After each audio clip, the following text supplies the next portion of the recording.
안녕하세요. 애니메이터 윤주변입니다. 오늘은 애니메이션 작업할 때 키의 옵셋에 대한 이야기를 해볼까 합니다.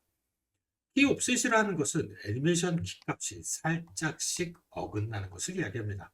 애니메이션 작업의 하나의 방법으로 잘만 쓰면 꽤 많은 시간을 절약하기 쉬우니까요. 먼저 양팔을 앞으로 들어 올리다가 내리는 동작을 한번 만들어 보겠습니다. 팔을 들어 올리죠.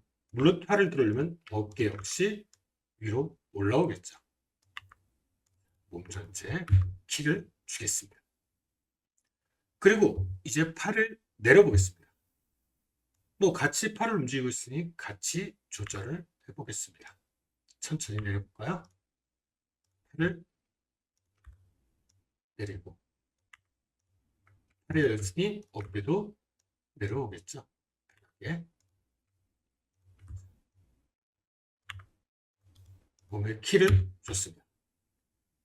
자, 이런 식의 움직임이 있다고 가정을 했습니다. 보통 이런 식으로 올렸다가 내릴 때 같이 내리기 시작할 겁니다. 그래서 컨트롤러를 같이 조절을 하겠죠.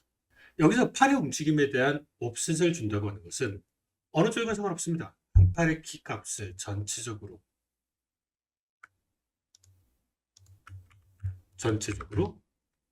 밀어주는 거죠. 조절을 해주는 거죠. 지금 두 개가 다 선택됐네요.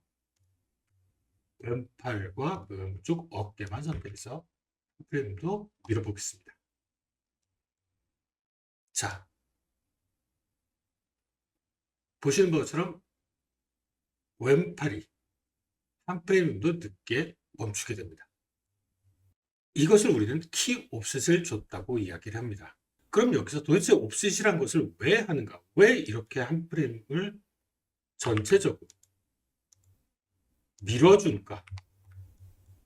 라는 질문을 할 수 있을 겁니다. 몸은 같이 움직이긴 해도 모든 부위가 똑같은 타이밍으로 움직이지 않기 때문입니다. 조금 더 먼저 움직이거나 조금 더 늦게 움직이고 멈출 때도 좀 더 일찍 또는 늦게 멈추게 됩니다.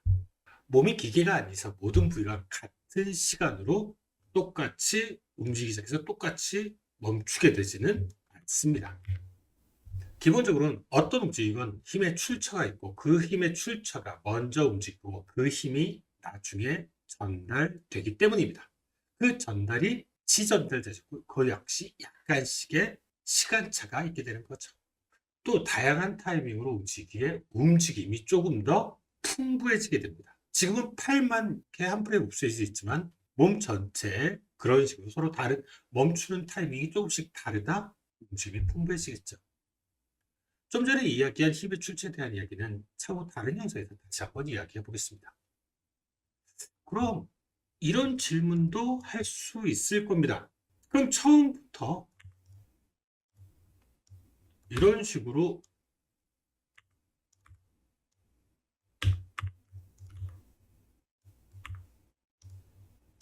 따로따로 타이밍을 잡아서 움직이면 되지 않나?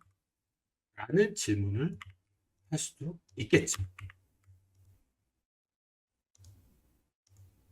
예, 지금은 한 2프레임 정도 시간차가 발생했네요. 예, 맞습니다. 처음부터 따로따로 움직여서 각자 다른 타이밍으로 팔을 내려도 괜찮습니다. 그렇게 해줘도 돼요. 다만 작업의 효율을 생각하면은 상대적으로 각 부위를 따로따로 타이밍을 조절해가면, 타이밍을 맞춰가면서 하는 것보다는 이런 식으로 한 번에 작업해서 특정 부분을 키 옵셋해 주는 게 조금 더 효율적이기 때문입니다. 어떤 식으로 하건 자신에게 맞는 방법으로 하시면 됩니다.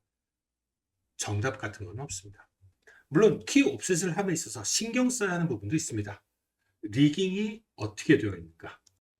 옵셋이 너무 어거지는 아닌가? 같은 여러 상황을 파악하고 그거에 맞게 판단을 하면 됩니다. 결과적으로 이렇게 해야 한다는 규칙 같은 건 없습니다. 타이밍을 조금 다르게 하고 싶다. 조금 움직임을 풍부하게 하고 싶다라고 생각되는 부분에 조금씩의 키 옵셋을 조절해 주면 되는 겁니다. 완전한 기계 같은 것이 아닌 이상 각 부분들은 모두 약간씩의 다른 타이밍을 갖고 있다는 것을 이해하고 표현해 주면 되는 겁니다. 왜? 힘은 시작되는 지점 한 곳에서 순차적으로 퍼져나가기 때문입니다. 이것만 기억하고 표현을 해주면 됩니다. 처음에는 무척 낯설고 어떻게 옵셋을 줘야 할지 모를 겁니다. 당연합니다. 그것을 해결하고 채워줄 방법은 많은 작업을 해보는 경험밖에 없습니다. 감사합니다.